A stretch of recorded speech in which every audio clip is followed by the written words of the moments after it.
So for today's video, tuturuan ko kayo guys kung paano ba ninyo marirecover yung mga na-delete yung pictures or videos sa album ninyo or sa gallery ninyo. So example guys, hindi mo sinasadya or gusto mong balikan yung mga na-delete mo. So pwede mo pa yan guys ma-recover or ma-restore. So ang gagawin mo lang guys, pumunta ka sa files mo, ito.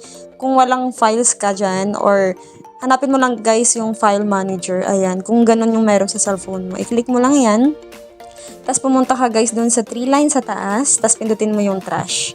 Ayan, tapos ganyan lang guys kadali. Tapos hanapin mo lang yan dyan guys kung ano yung mga gusto mong ma-restore or mabalik dyan sa gallery mo.